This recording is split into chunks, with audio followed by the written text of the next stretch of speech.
There's intertribal conflict. There's rebels from other countries.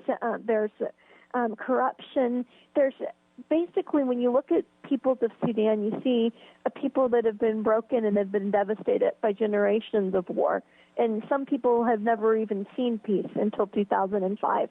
And so it's really, how do you start over with a blank slate, and how do you demonstrate what the kingdom looks like to people who have never really seen love before?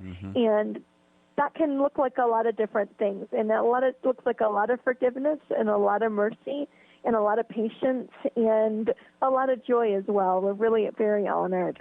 But it's primarily being there and being God with skin on, so to speak, right?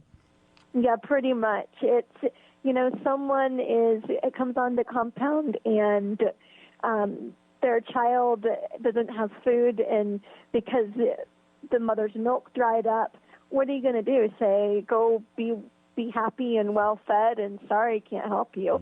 I mean, no, we're going to find a way to help them either have the resources they need to be able to get the milk themselves, or we'll be able to help provide it as God, provides resources for us to do that. So, well, I mean, other things are just a little bit more on the supernatural side. If someone comes and is sick or is blind or is deaf, we'll pray for them, and we'll get our kids to pray for them. And, we've had a number of cases, and it's growing in its frequency of seeing people get healed and the blind see and the deaf hear. And that's a very tangible demonstration of the heart of God.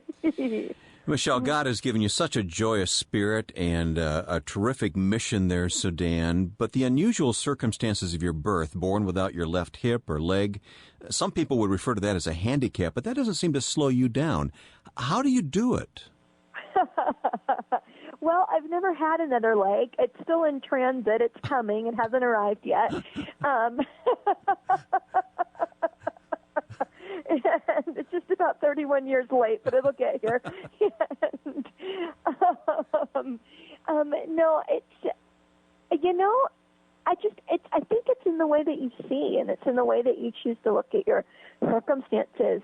I mean, many people have other things that they choose to look at as a limitation or a disability, and God has very graciously just given me grace to not look at to be able to look at this not as a limitation, but as an opportunity. And it's an opportunity to see His glory revealed in the place that I am, in the state that I am now. And it's also going to be a great opportunity when He comes and brings restoration. So, do you ever get discouraged?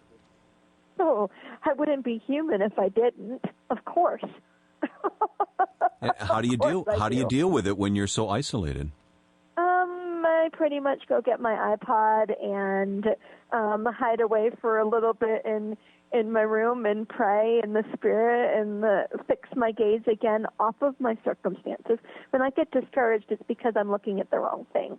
If I'm looking at the circumstances, I'm looking at the problems, I'm looking at 3 million orphans, I'm looking at the face of war, I'm not looking at the one whose face is love. And you become like that which you look at.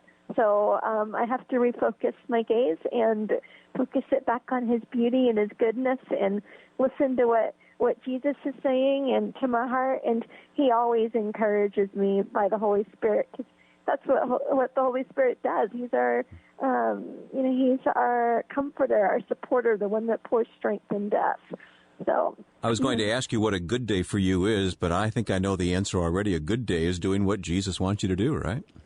Yeah, pretty much. I mean, we had a fun day a couple of weeks ago. I actually was very, very seriously ill with malaria, and we had an opportunity to be able to go and share about being light and about carrying the light of who Jesus is with our entire police department in our area, and about 80% of them prayed to receive Jesus, and so it was very, very exciting.